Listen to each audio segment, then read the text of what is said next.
Let's cultivate our motivation. It may happen that as we get into the Dharma more and more, our relationships with other people change.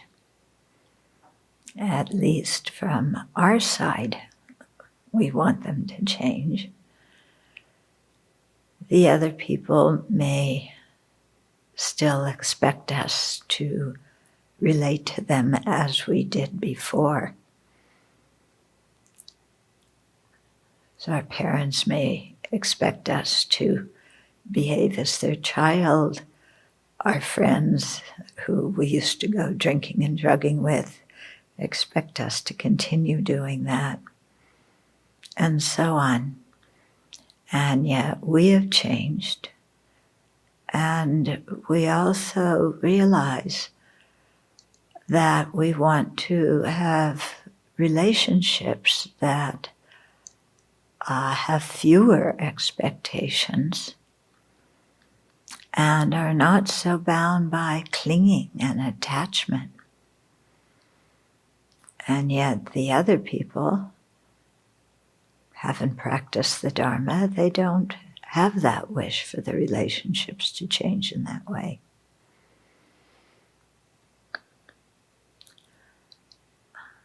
So this occurrence is very common. It's not unusual at all. And it takes some time and some finesse to work through, both in the sense of our being very clear in our own mind about how we want to relate to people now that we are seriously into spiritual practice. So that requires time and a lot of care. And then how to express that to other people in a way that doesn't offend them also requires care and time. And knowledge that sometimes we cannot prevent people from being disgruntled about the change in how we're going to relate to them. But ourselves accepting that without feeling guilty, because there was no bad intent on our part to hurt other people.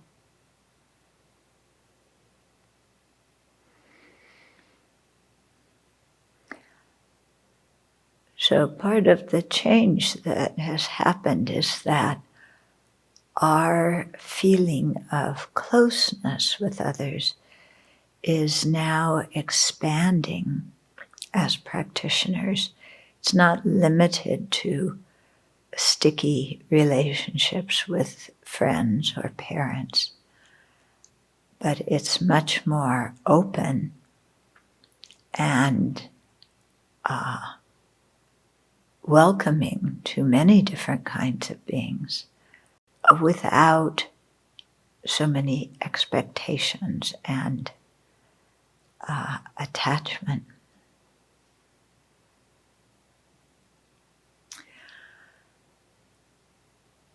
So we want to continue to open our hearts in that way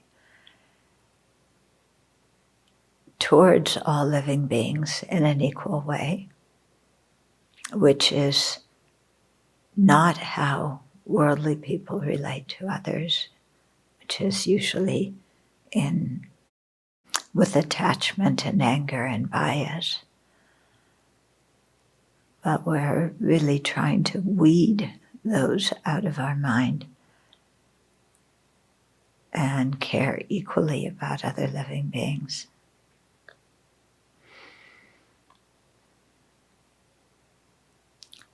So we contemplate like that in our meditation, and then we hope to bring that flavor into our relationships with others so that we can actually generate the bodhicitta. So let's at least do that in our minds now as a prelude to listening to teachings.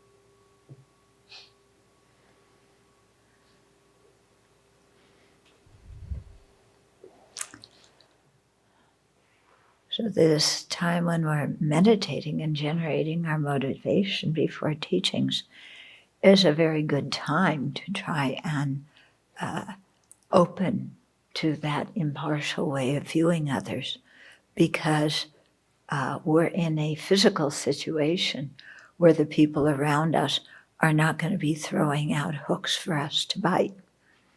So we can cultivate that kind of open-heartedness towards everybody. It's more difficult when we know that immediately following our meditation, we're going to be with people who we have a long history with, who may have other expectations of our behavior. And yet we have to be clear and steady and strong. Yeah. Otherwise, if we go back and forth between, oh, I'm your child. No, I'm a Buddhist practitioner. Oh, I'm your best friend. Let's go to the movies. To, no, I don't want to get attached. Then other people are going to get pretty confused and be pretty unhappy. Okay.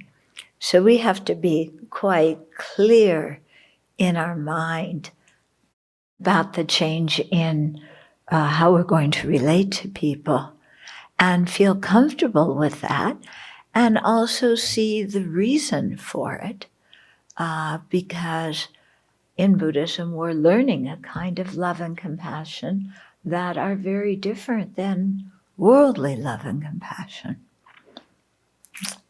Okay?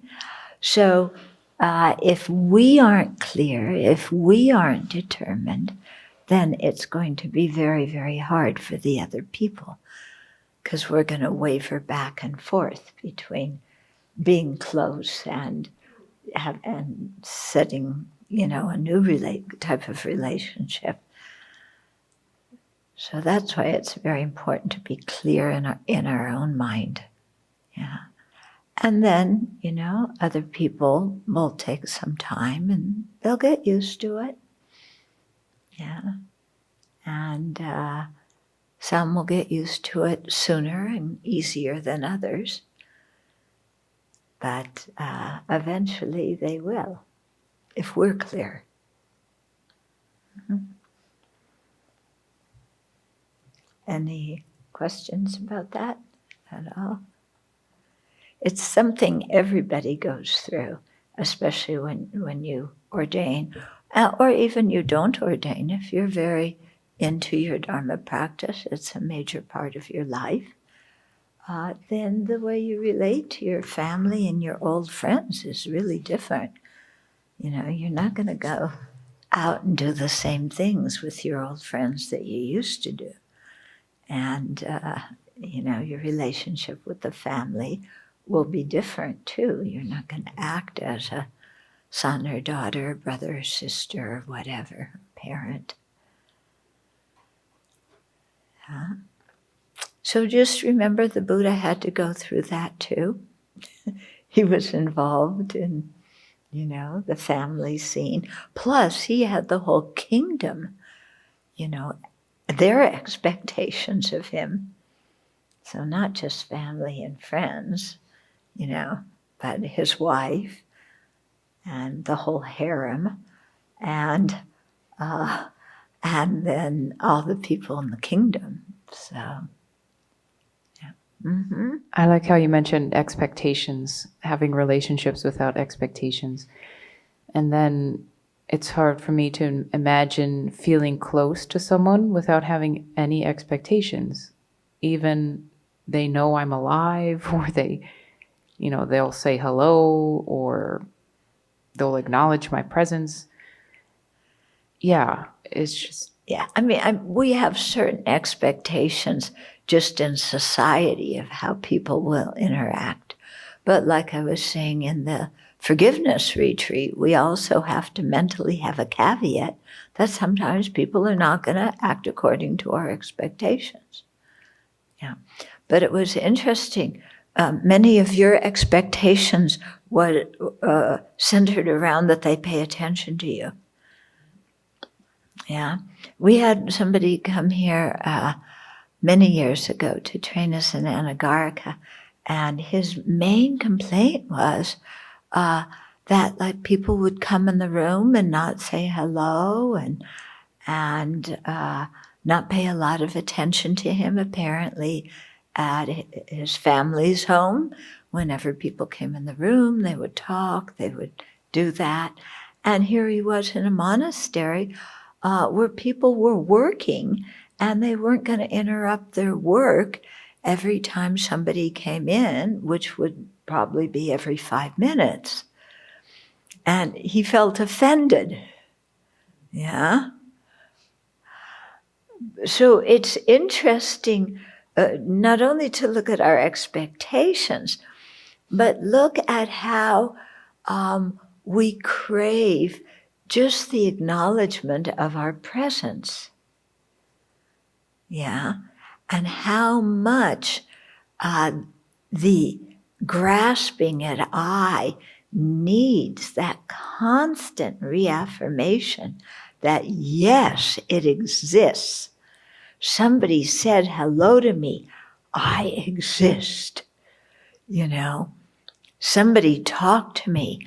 I exist. So this grasping at I is quite amazing when you look at it that way, and how delicate it is, because if somebody is busy and just walks through the room and doesn't acknowledge us, our I is like, what did I do wrong? They don't like me, or they're so rude. Who do they think they are? And all of a sudden, this tiny thing we get really upset about. Yeah? And then we bring it up to the other person. You didn't say good morning to me. And they're going, give me a break. I wasn't born on this planet for the purpose of, saying hello to you every time I see you during the day, when I see you 10, 15 times during the day. Yeah? So we have to look at that attachment. I've been complaining to Venerable Jampa that people say hello to the cats, but they don't say hello to the people, meaning me. And that's probably true. But you see, the cats, it's interesting, they don't demand our attention. In fact, mostly they ignore it. We say hello to them and they just look somewhere else. Yeah? No? Not mudita, she pays attention.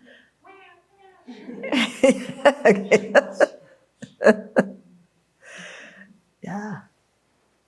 But just think, you may not be soft and cuddly and purr, but you have a precious human life, so you're more fortunate than the cats. Yeah. And also, could you imagine somebody coming along and going like this to you all day long? Rubbing your belly, rubbing your back. It's like, oh, leave me alone already. Yeah. Looking in your ears, looking, oh, you scratched yourself here. Oh, we better brush your fur. Yeah.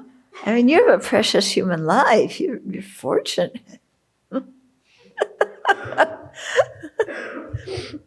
Although we could, try that if you want.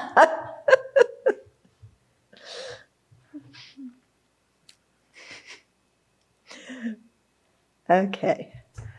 So, last time we started on the specific characteristics of karma. And I believe we're in the middle of page 240. Is that correct? So we were going through the sutra quotations where Buddha describes destroying life and taking what is not given, conducting oneself wrongly in matters of sex, telling lies, uttering divisive words, speaking harshly, and indulging in idle chatter. Okay, so we covered the sutra quotations about that. We'll go into those in more detail in a little bit. Okay, so when those four that have to do with speech are done by writing, signaling, typing, or nodding the head, so even though they're not verbal through the mouth, they are still considered non-virtues of speech because they involve communication. Okay, so you can lie through your gestures. Yeah, somebody says, oh, you're so kind, you must be a bodhisattva. And you go, or you go,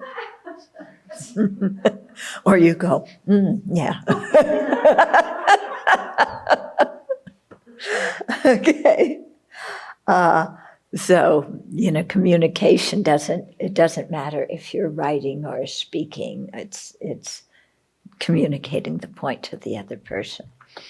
Okay, so then 3 non-virtues are done mentally: covetousness, malice, which some people translate as ill will, and wrong views. So the Buddha describes these also in the numerical,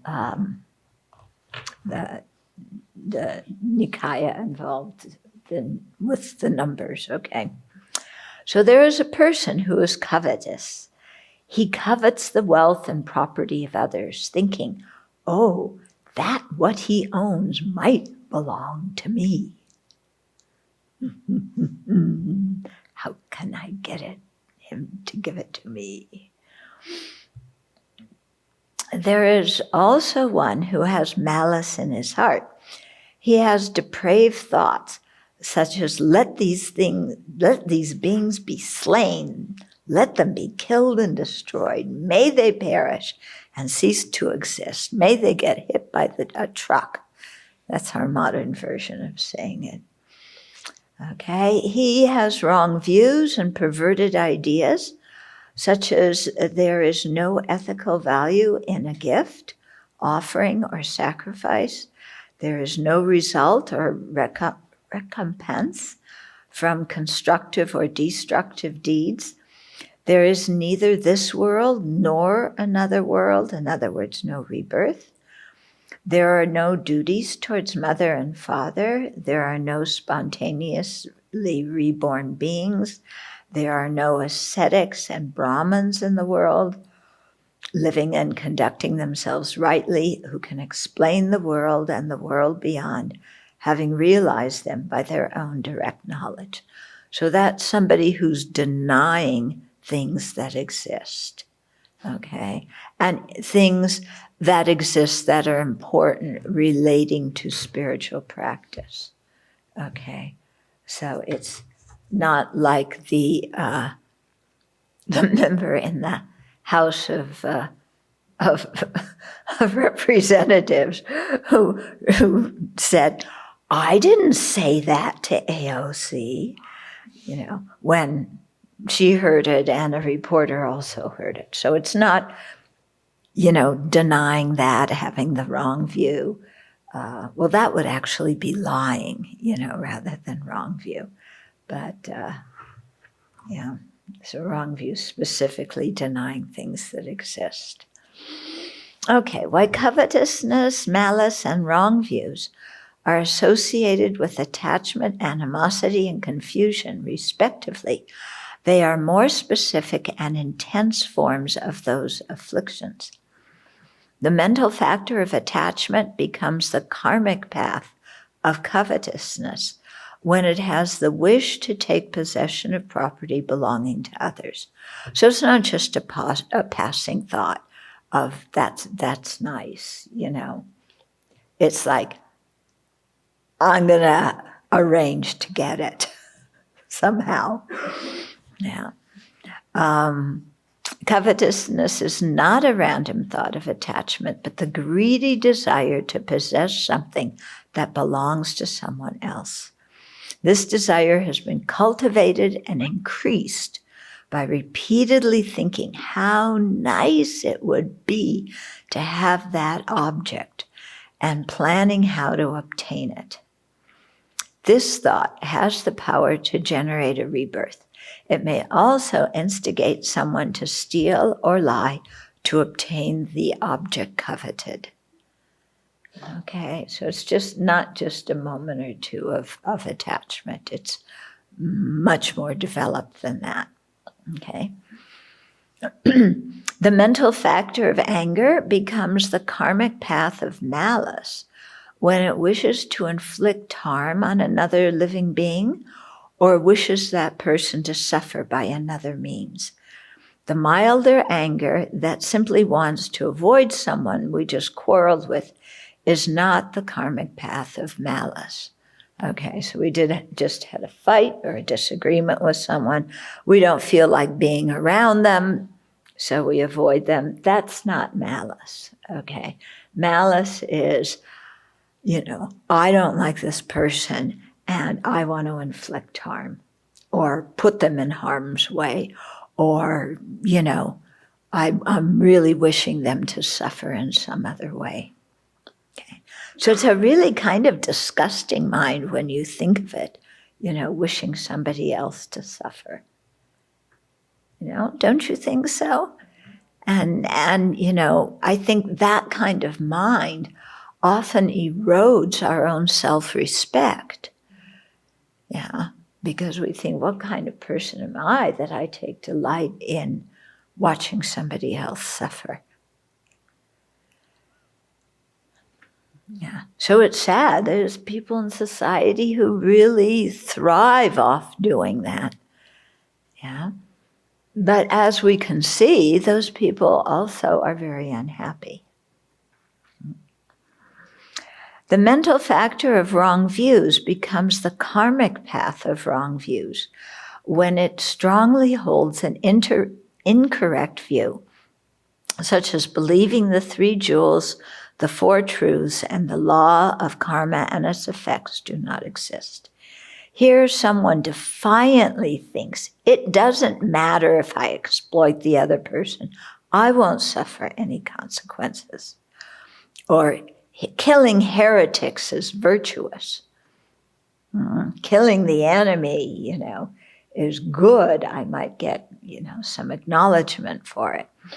Or thinking neither rebirth nor liberation exists, All these people who are trying for it are just, they're living in Peter Pan, la la land. They need to put their feet on the earth and, because none of that stuff exists. So such ignorant views leads to unfortunate rebirths in future lives. So they say that, of the 10, we may think killing is the worst because it deprives somebody of their life, which is what all beings cherish the most. But actually, it's the last one, wrong views, that is considered the most damaging. Because when we hold wrong views, especially thinking karma and its effects don't exist, or rebirth doesn't exist, then we give ourselves permission to act in any old way, and we can easily wind up creating all sorts of horrible negative karma because we have the wrong view that it doesn't matter, there's no long-term result, and as long as I don't get caught, there's no problem with behaving this way. So it's interesting, isn't it? The one that is the last one that you only do mentally can actually be the worst because it underlays so many of the other ones. The first 6 non-virtues directly harm others. Although idle talk does not directly harm others, it provokes people to act in ways that do. Okay. It sure does. You know, we talk about something and we praise it, and then we encourage somebody else to do that or get involved in that. Mm-hmm. The harmful effects of the 10 non-virtues are evident even to animals. If someone takes away an animal's food, an act that resembles stealing, the animal is miserable. And they will meow and meow and meow until you bring that food back. So they will also make you miserable. I don't know, do dogs do that too? Probably. Yeah. Yes. Yeah. If someone shouts at an animal, it is unhappy. Yeah, just like people. Once someone begins to covet the possessions of others, even his or her close friends are wary and keep a distance. That's true. Yeah. If our friends sense that we're always kind of looking around at their stuff, they're not going to be so at ease with us. Mm-hmm. Someone who uses their sexuality unwisely or unkindly loses the trust of others. And now in the Me Too movement, they may lose their reputation as well because somebody may call them out. This is the experience of sentient beings in general. It doesn't matter if they are religious practitioners or not. To stop engaging in the non-virtuous actions that no one likes, we have to counteract the 3 poisons that motivate them.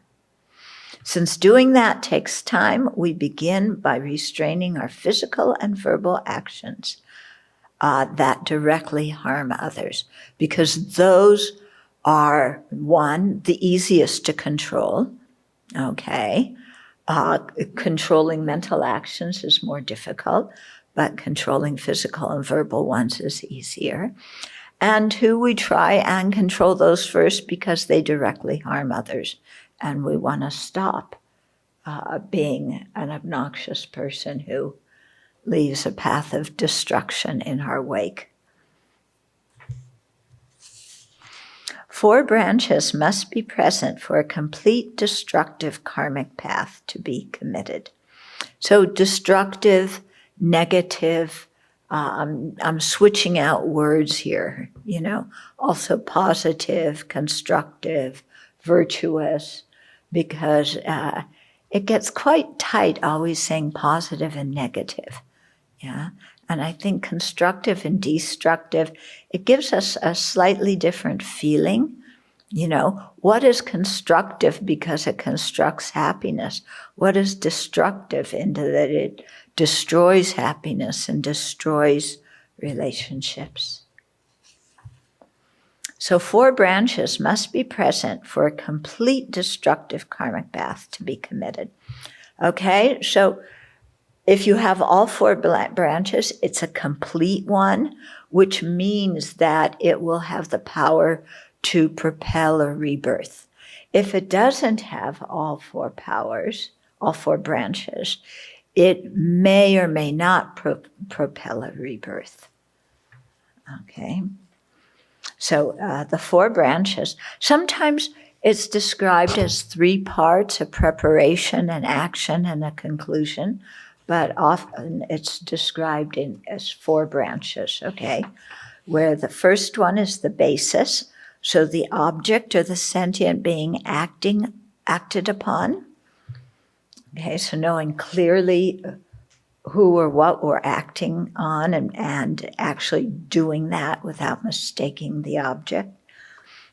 The attitude, which is the second branch, it has 3 parts. So the first is the correct discernment of the object, acting on what we want to. The presence of an affliction, okay, and the performance and the motivation to do the action, so the intention. Okay. And so if there's no affliction, then it's not going to be a non-virtuous action. Yeah. If you misidentify the object, it's not going to be a complete non-virtue. Okay. Third is the performance of the action. So you do what you have the intention to do, motivated by an affliction. And fourth, the completion of the action, which entails our accomplishing our purpose and being satisfied with the outcome. Okay, in other words, not having any regret afterwards. Just going, oh, good, I really gave it to that person. Yeah, without no sense of remorse or integrity or consideration for others. Okay, so we're going to go through the 10, looking at these 4 points. The first one's killing. So the basis, a sentient being other than yourself who is alive. So a sentient being is any being who has a mind, excluding a fully awakened Buddha, who feels happiness and pain. Okay, that's what a sentient being. So you have to, for it to be a complete action, it has to be somebody else, not yourself. Okay, that does not mean that suicide is okay or that suicide is karma-free. Okay, suicide is a great tragedy, and it harms oneself, it harms so many other people and destroys their happiness, leaving many of them distraught. And I'm often asked about that, the Buddhist view of suicide. And maybe because suicide is on the rise in this country now. But it's really a great loss, because when you think of how much good karma we worked hard to accumulate in previous lives in order to get a human life, which is considered a fortunate life, then and in a human life, there's the possibility to plant the seeds of Dharma. Yeah. So we may not be great practitioners. We may be in a lot of pain. We may feel lonely or anxious, but there's still the possibility of putting good imprints on our mind because we have a human life and we have the ability to understand the teachings. So yes, we can put good imprints on animals' minds by chanting prayers and saying mantra around them. And that's good. And that's also a strong reason why not to euthanize animals, because there's still the possibility of planting those good seeds. But even more so with human beings, because human beings can understand the meaning. Okay? So the idea is kind of, until your body completely cannot sustain your mind, the mind stream, use whatever ability you have to put good imprints on your mind. And so destroying, one's own chance to do that by suicide is considered a real loss, a real tragedy. Yeah. And it causes other people incredible amount of pain. So it seems like somehow when people suicide, the foremost thing in their mind is their own pain, not the pain that others will experience if they die. Because some people get themselves wound up into thinking their life isn't worth anything. But to the people that care about them and love them, their life is worth a lot. Yeah. So it really destroys a lot of happiness like that.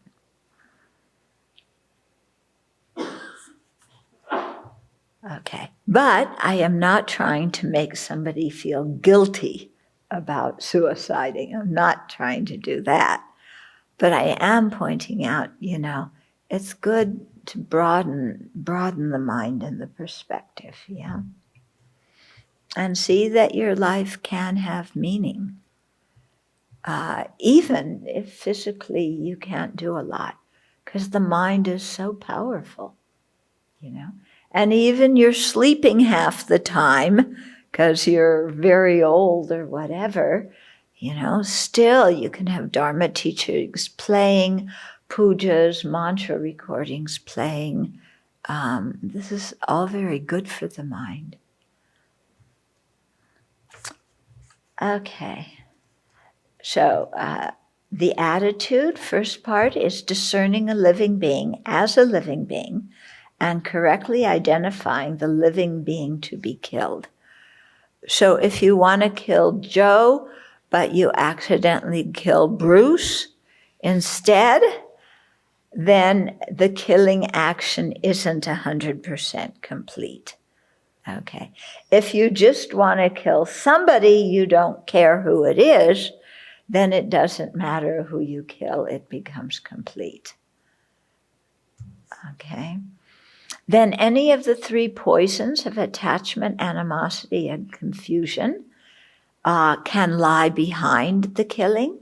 So attachment to eating that being's flesh, hatred towards an enemy, or confusion thinking that animal sacrifice is virtuous.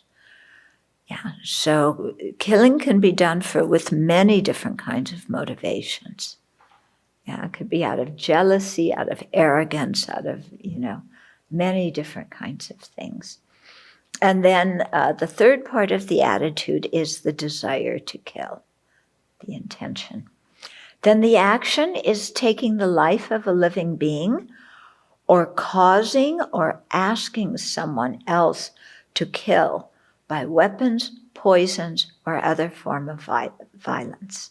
Okay, so doing it yourself, causing somebody else to do it, such as, threatening to kill them if they don't kill somebody else, or asking somebody else to kill. You hire a hitman, okay? And so the killing can be by weapons, poisons, other kind of violence, yeah? So this also includes most cases of abortion, euthanasia, and assisted suicide.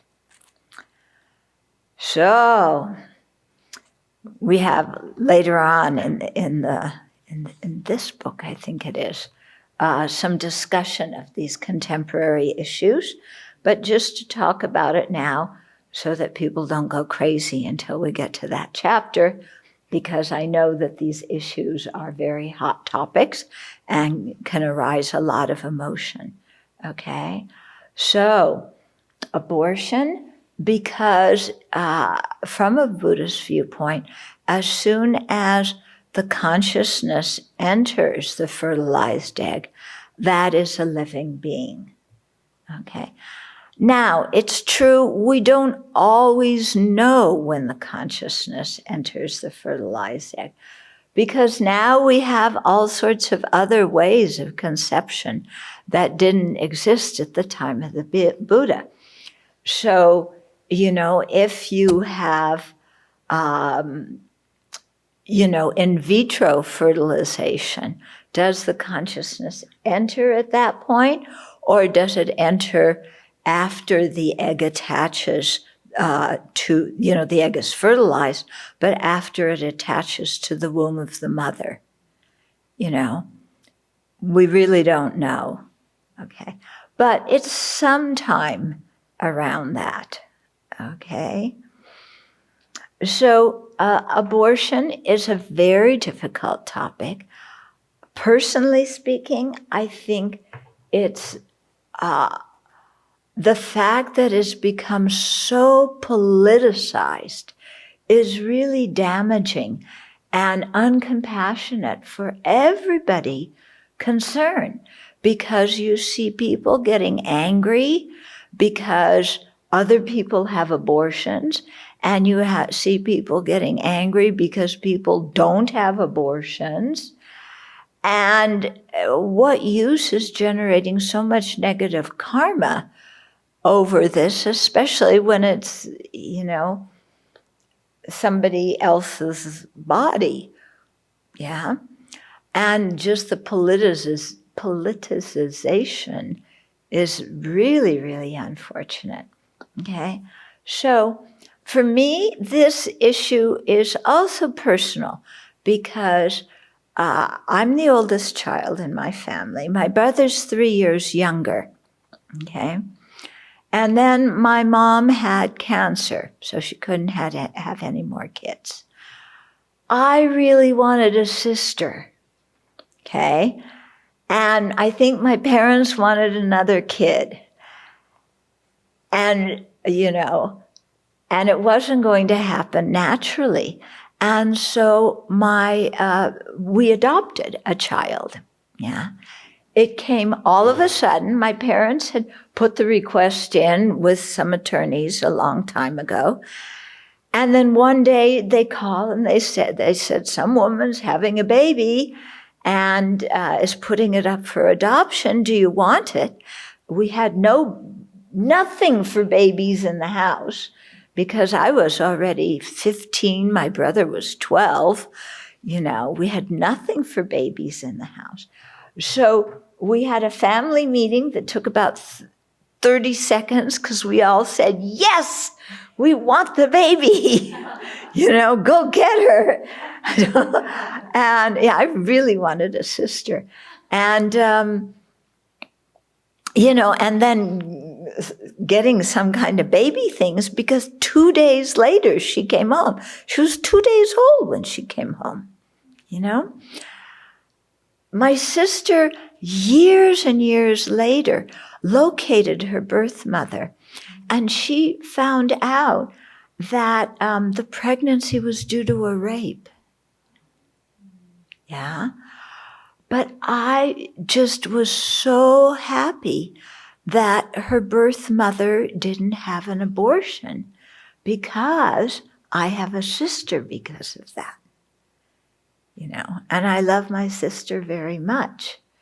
So I'm very grateful. I mean, her birth mother must have had a really hard time in that kind of situation.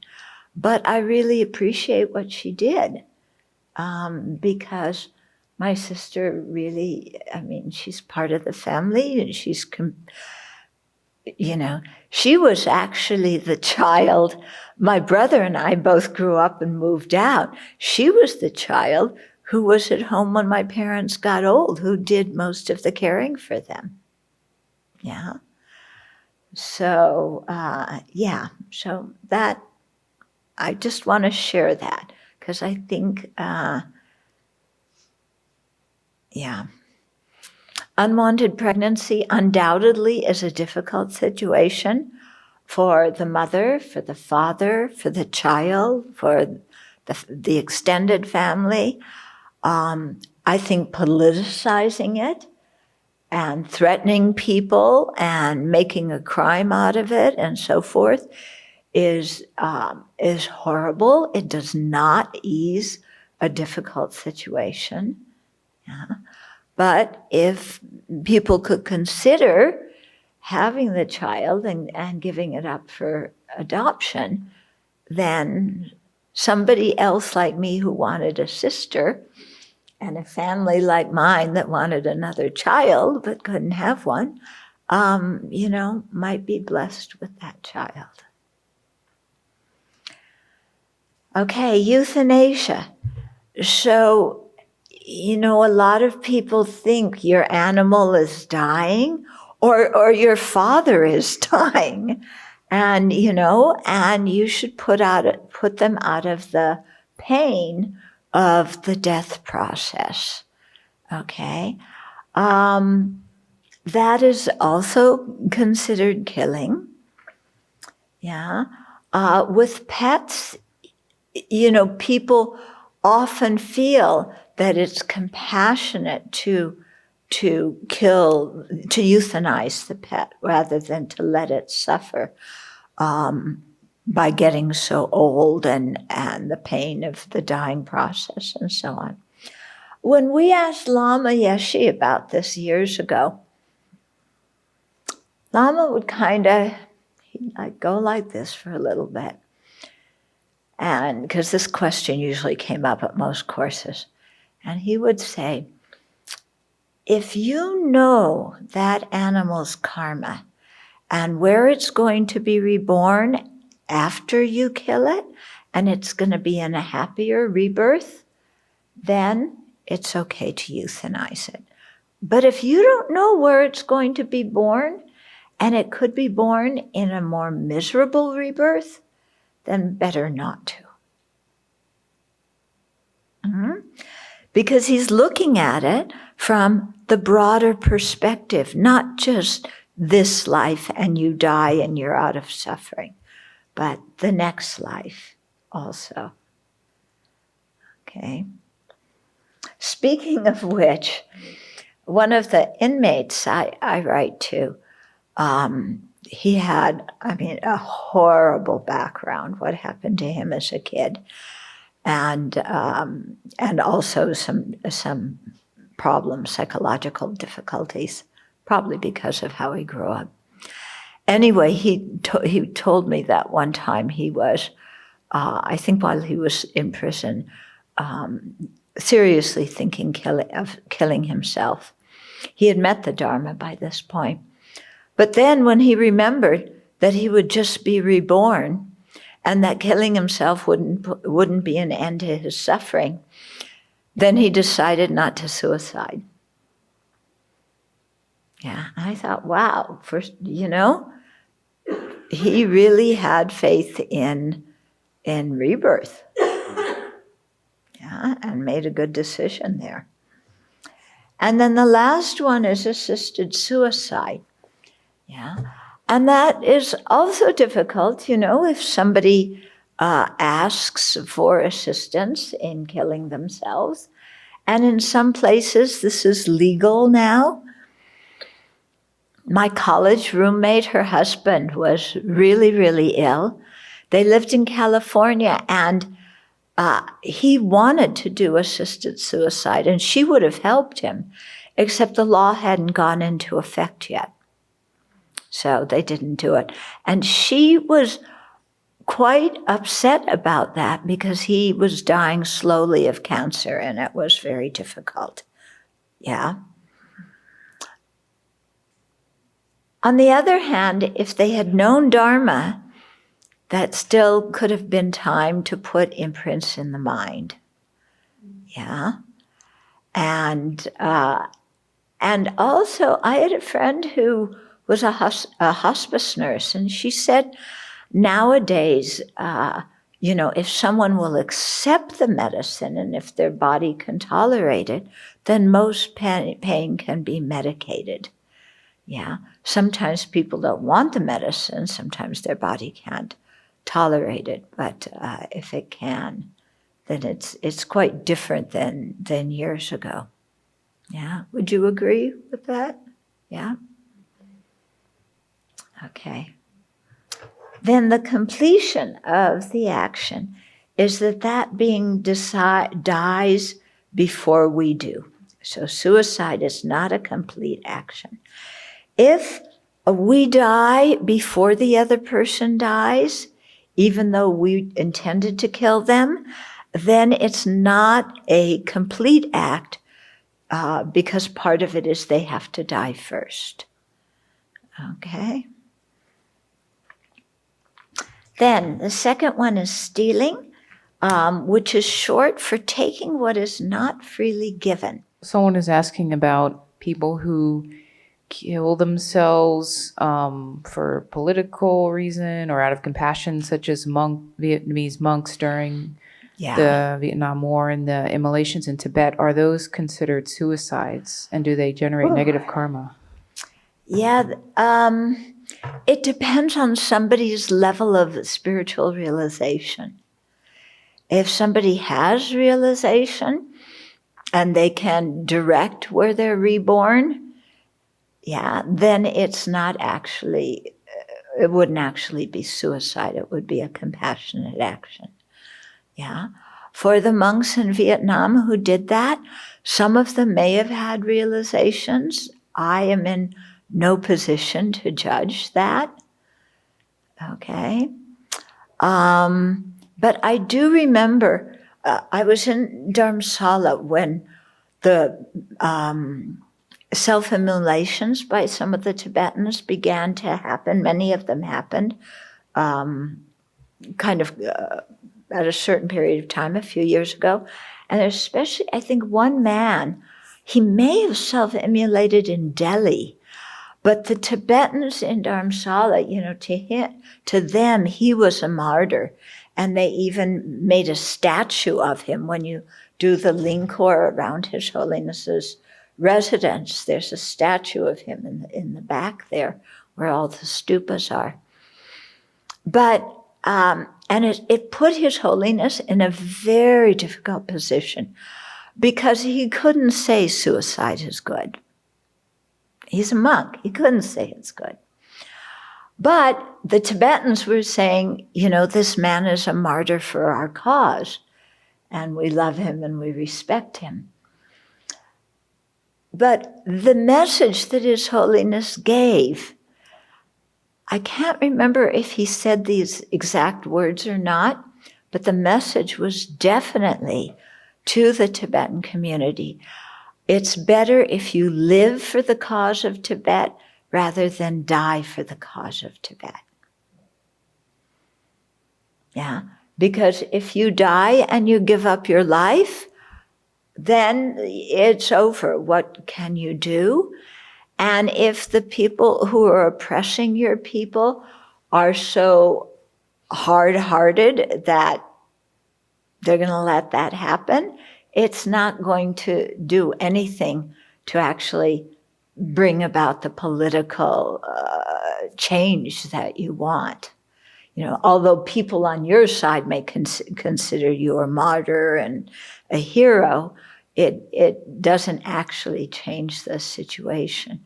Whereas if you can live for a cause, then you have a lot of time where you can, hopefully a lot of time, where you can, act in many different kinds of ways to change people's minds and to change the political situation and to be of direct benefit to people.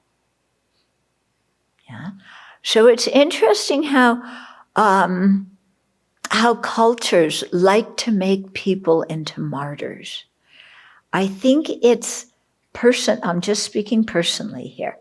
I think it's done to make the living people feel okay with the other person's death. It's not because the other person did something good. Yeah, it's because the living people, feel bad and saying that they're a hero, saying that they're a martyr, somehow makes it okay. In the same way, people fight wars, and if they're injured or killed in battle, they're considered heroes. Yeah, I think that's done for the sake of the living. the dead person being a hero does not mean anything to them at all. Yeah. But it makes the living feel good, and it makes young men, before they enlist, have some image of a glorious death, which would encourage them to enlist. Yeah, because if the military really showed what death in the battlefield were like, nobody, or even what PTSD in the battlefield was like, or even losing a limb in the battlefield was like. If they actually showed what war meant, nobody in their right mind would enlist. So they have to glorify war and glorify killing and make it for a cause and make you a martyr and make you a hero or a heroine, so that young people will think that there's some value, something to be gotten out of killing other people. That's my take on it. Jolene is asking, if someone is not able to live anymore without the support device and the doctor wants a family to make a decision, and there's no death will or living will, Yeah. and the family decides to take the person off of the support, is that a non-virtuous action? That one we've asked teachers, and it's very hard to say. My guess is that it depends a lot on the situation. If somebody is, let's say, brain dead, and more than one doctor can say, they're not going to be more than a vegetable, and if their organs have already kind of shut down and the machine is the only thing that's keeping them alive, then they may be biologically alive because the machine is circulating the blood, but the consciousness may have already left. Yeah, we don't know that, if the consciousness is there or if the consciousness is left. Okay?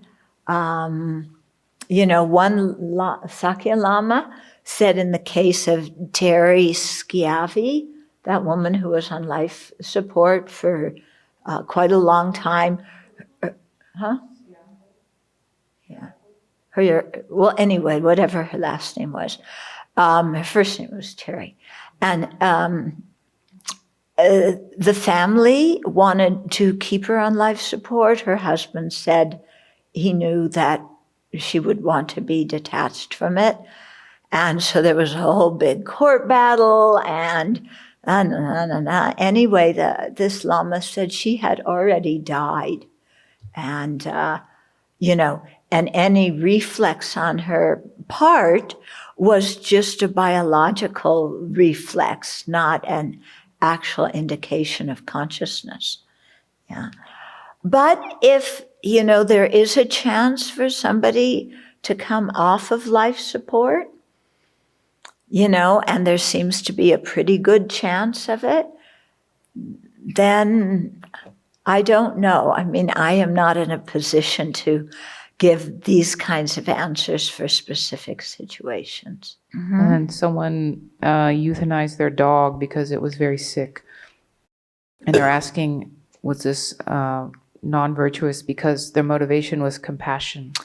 Yeah, it's not as non-virtuous as if their motivation were anger, for example. But yes, there is the karma of killing there. And just so pet owners know, because it's very difficult, pets in America are part of the family, okay? They are as important as brothers and sisters, and more important than cousins. Yeah, because cousins may live across the country. You may see them every 5 years. But your pet, you love and you see them every day, okay? So it's very difficult when they get sick. What we did here, because the original inhabitants or residents of the Abbey were me and 2 cats, okay? So they died before me. And with both of them, they knew where they wanted to die. One wanted to die in the dining room where everybody ate and everybody would be around them. During a retreat. During a retreat, when still everything was going on in Ananda, he wanted to be right there in the big room. Yeah, and everybody came and said prayers over him and said mantra over him. And, he had seizures and, but we were there somebody was with him through the whole process until he died, okay? The second cat, he wanted to be alone in a private room, okay? So he was in a room downstairs.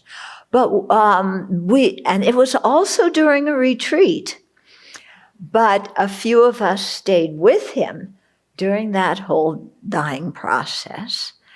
And, he too had seizures, but we gave them instructions and we stayed with them. And in both cases, at one point, they stopped dying and they stopped breathing. Yeah. So, yes, it was difficult to watch them die. I think sometimes euthanasia is because we find it difficult to watch them die. But also, I know for the second cat, at least for me, it was very healing to be with him there because he sat in my lap for part of the time while he was dying. Yeah. And that, I appreciated him doing that, yeah?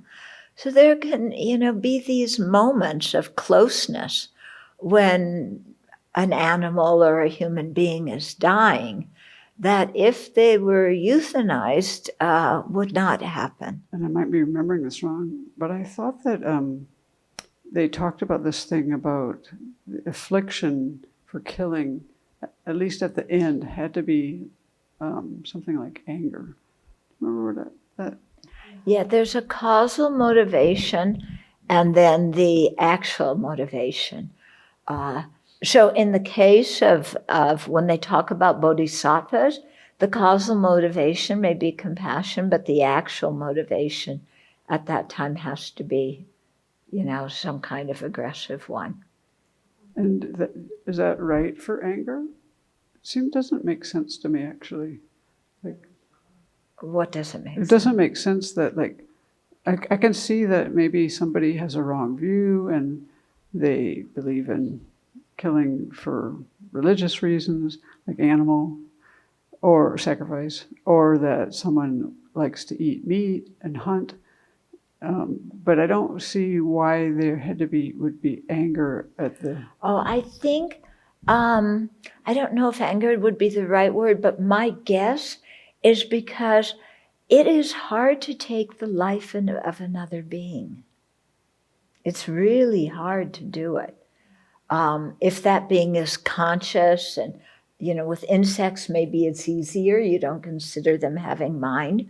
But with beings that you can clearly see have mind, it can be very difficult to take the life. So there has to be something that overpowers that resistance. Yeah. That's just what it seems like to me. Okay. I'm waiting for the question from Singapore that always comes. Okay. So maybe I'll talk about it before somebody asks it. Because every time you say, a question from there, I'm going, okay, I know which one it's going to be. what if your house is infested with ants or termites? Yeah, so that question always comes. And often when people ask me that question, I get the sense that they want me to give them absolution, like in the Catholic sense, like it's not a good thing to do, but I'll tell you it's a good thing. And then even though you know it's not, you won't feel so guilty. And they want me to say, to give them the absolution, which I absolutely will not do. Okay? I will not say, yes, it's totally okay to kill insects. Yeah. And then they all say, well, what do we do if they're eating up our house? And I say, you think creatively and do what you can and try and figure it out, but I am not going to be the one to tell you how to what specifically to do. And then I'll tell them, about, because we had a big problem here in Ananda Hall with ants when we discovered that in the ceiling of the lower floor, going up to the upper floor, there was a huge, enormous ant colony living in there that they weren't the ones that ate the wood, but they were the ones that lived in the wood. And so then we were faced with getting them out and doing our best not to kill them. And we really did our best. And I think avoided a lot of deaths. We did not get an exterminator. Okay. We took the whole ceiling apart. We took walls apart. We listened in walls with stethoscopes, because that's how you can tell if there's an ant colony in a wall. Because there were so many in the building, we didn't know where they all were. It was a big building. So, who was it? You walking around with stethoscopes, crawling around, listening, seeing if there were ants, and, sometimes cutting the wall open, going out at night and looking for them, sprinkling cinnamon all over the place, sprinkling chili pepper all over the place. Putting chalk all around the building. You name it, we did it. But one thing that actually did work, not for Nanda Hall, but when we had ants out in the cabin, was doing the Sur practice. Yeah, and making offerings to these different living beings. And we had tried everything else with that building, but doing the Sur practice, they left. And that's one reason why we keep, doing the Sur practice, because now they kind of expect it, So, yeah, we want to give them something to eat, and they can arrange their own accommodation. Yeah. Okay, can we go on? Okay, second one is stealing. So taking what hasn't been freely given. To me, hearing the words taking what hasn't been freely given has a very different flavor than stealing. Stealing, in my mind, is like, oh, I would never steal. Steal means, you wear a mask, not a COVID mask, but another kind of mask, and you break into someone's house in the middle of the night, and you take their television, although who wants to take something this big out of a window, But, it's that kind of nasty thing that you're stealing, nasty way of stealing. But if we think of stealing that way, then we're going to miss all the ways in which we steal. Because there's many ways in which we take things that have not been freely given to us. For example, somebody loans us something and we don't return it. It was not given to us, but we took it and we were mindless and we forgot, or maybe we even did it with intention, but it was not freely given to us. It was loaned. Okay. We use company resources for our own private wishes and desires.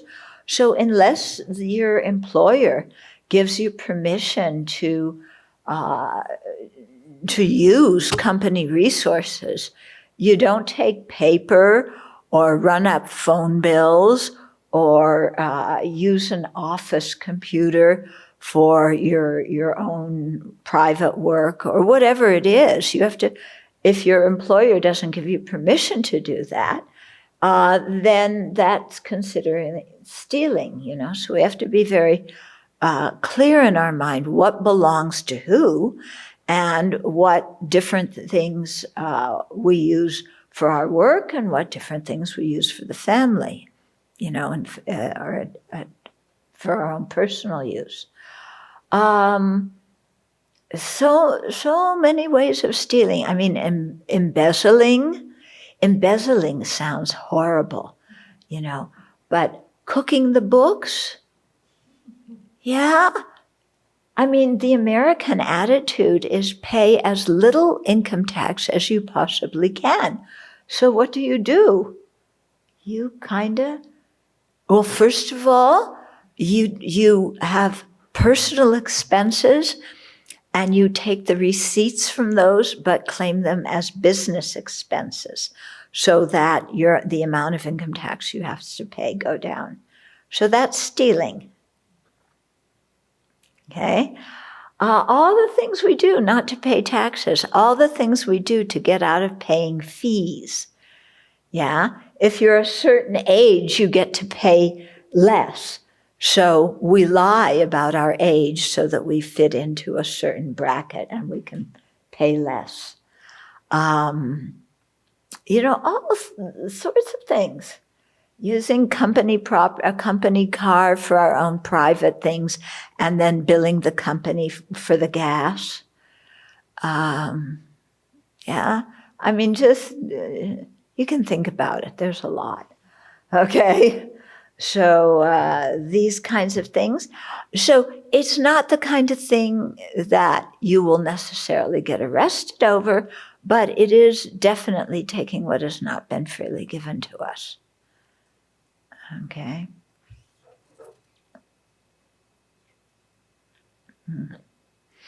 I think of some countries.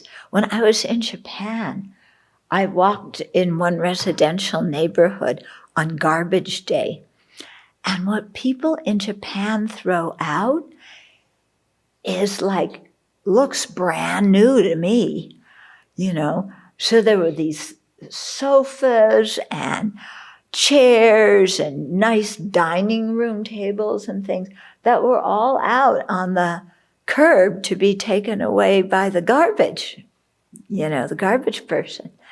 And, you know, so if you come along and take those first, that's okay because the person has already relinquished ownership of it. Okay. But, you know, it was amazing to me about what they did. But if they haven't relinquished ownership, yeah, then it becomes stealing. Mm-hmm. Okay, so the basis is an object belonging to another person.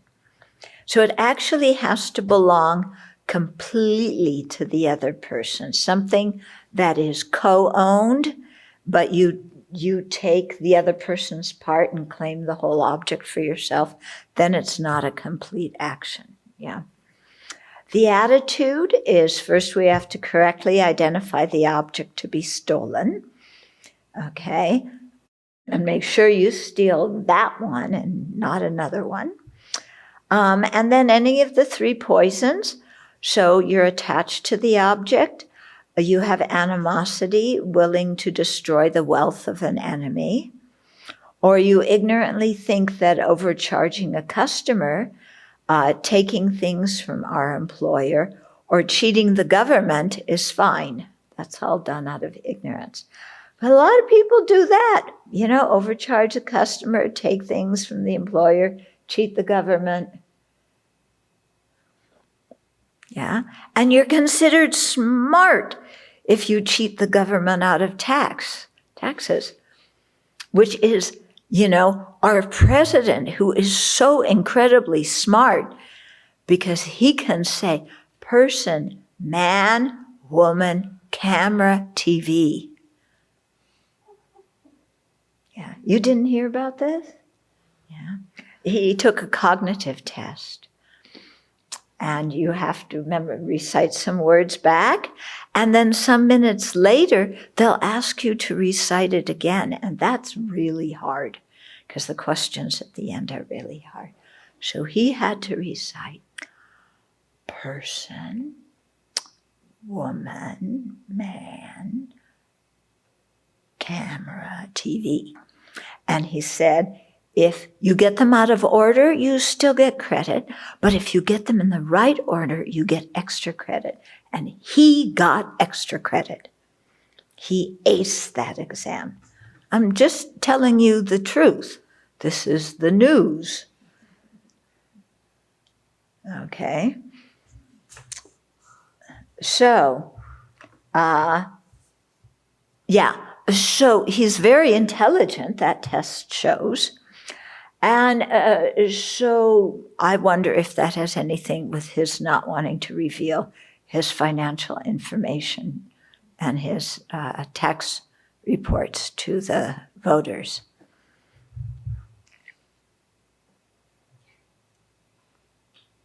Did I say that okay?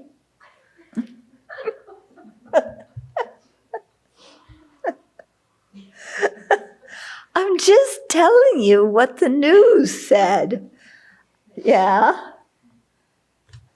Okay. This is what is world important news.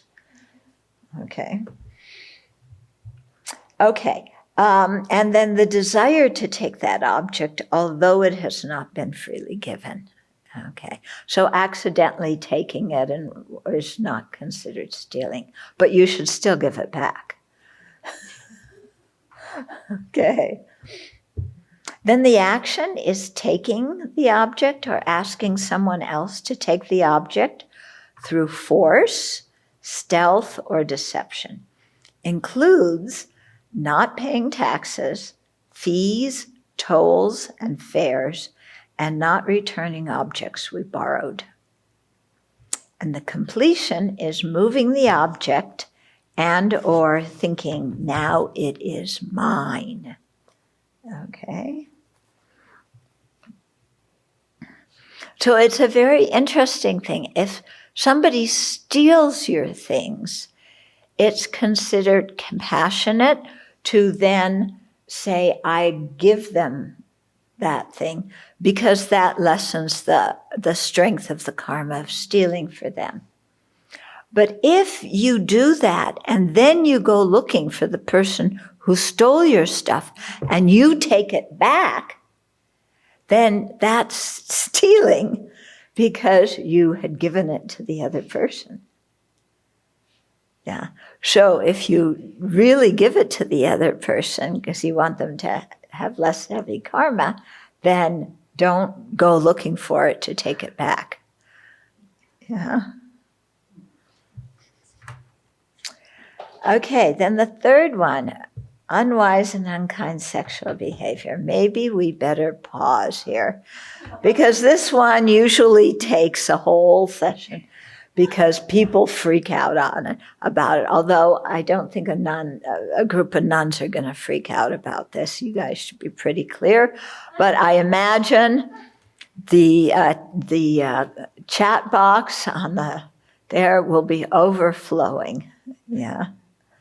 So, yes. If someone doesn't believe that not paying taxes is stealing, is that then not a complete karma because they don't have the intention to steal? They just think it's their right to not have to pay it. They're not thinking that they're actually stealing, not taking what hasn't been given. Yeah, well, that's kind of like the person who drinks rat poison thinking that it won't kill them.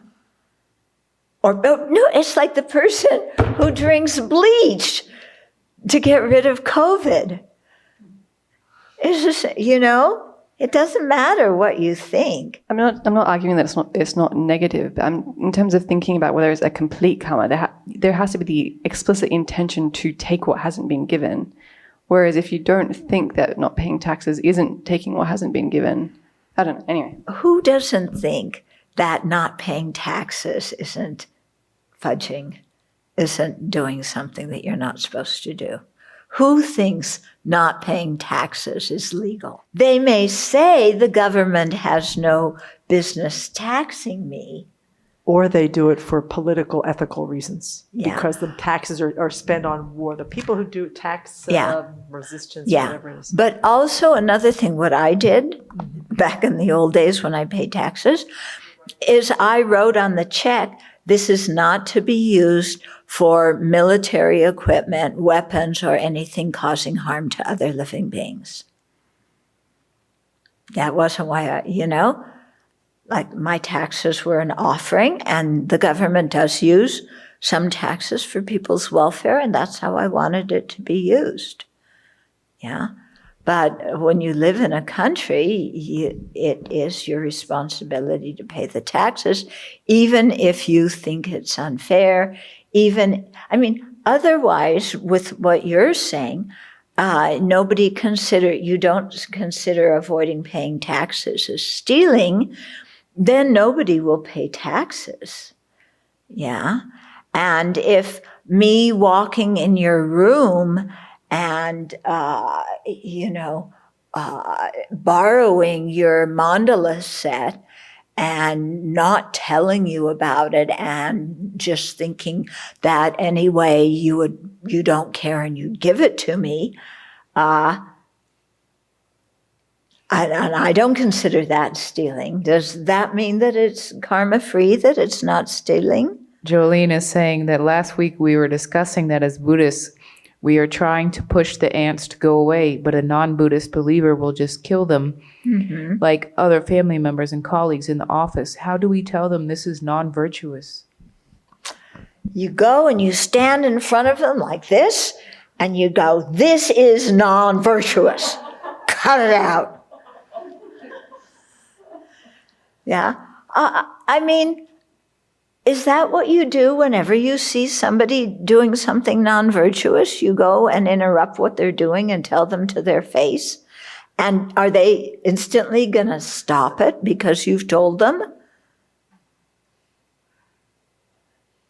Yeah. Or even you don't tell them to their face, you write them a nice note on flowery stationery saying, excuse me, but this is non-virtuous. Are they going to stop it?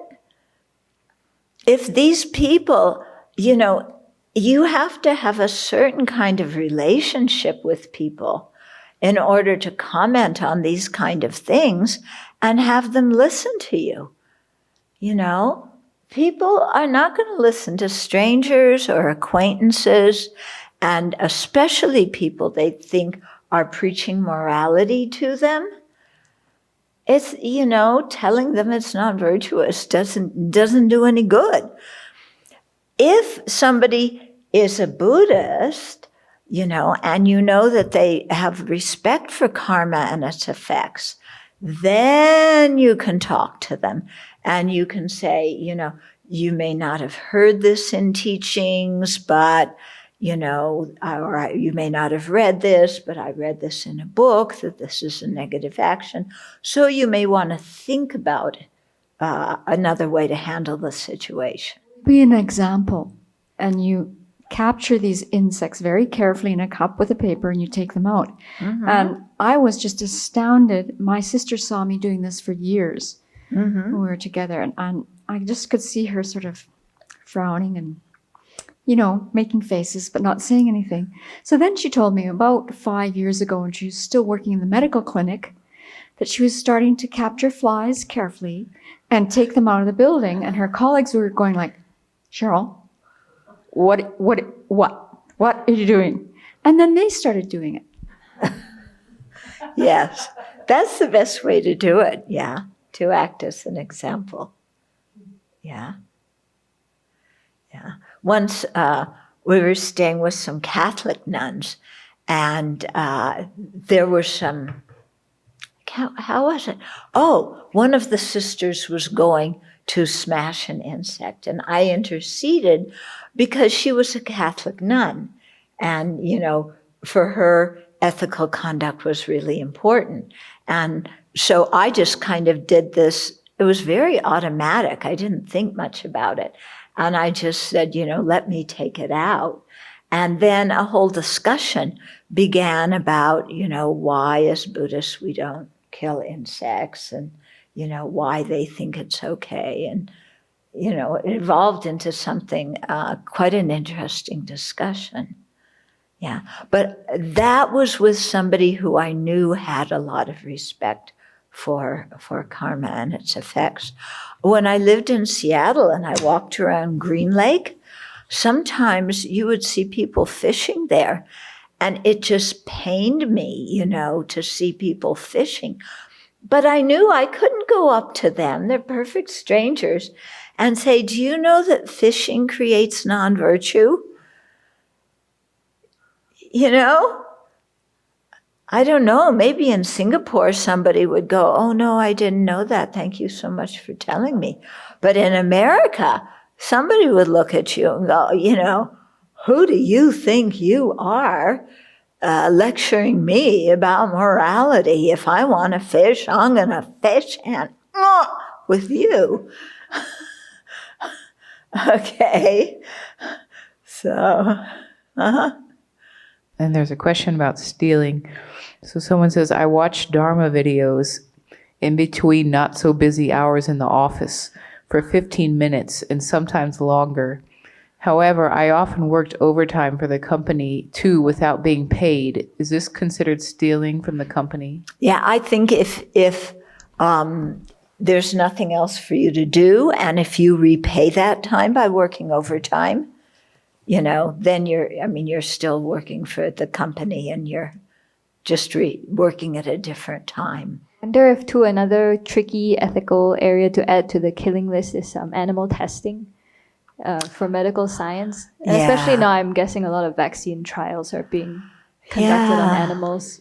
And we're going to benefit if there's a vaccine. So what do you do? Ask somebody else. You know, I mean, that's why I don't do medical testing. Yeah. So, yeah, and I know people who have changed careers once they started learning about ethical conduct. We had somebody come to the Abbey who was an exterminator. And when he started, who was it? Matt, okay. And he started learning about karma and he changed careers. Yeah. And Jason also changed careers, you know, in the same field, but because he didn't want to be involved with, I think it was medical testing or something like that. I did my undergraduate in neuroscience, and I'd set up my honors program to do something on Parkinson's disease. And then when I was being walked through what I would be doing with my supervisor, it was be injecting certain, basically causing little baby mice to have a certain disease, to have Parkinson's, and then so we could see what a drug or something would do for them. But I was going to have to decapitate these little mice and then do experiments on their brains.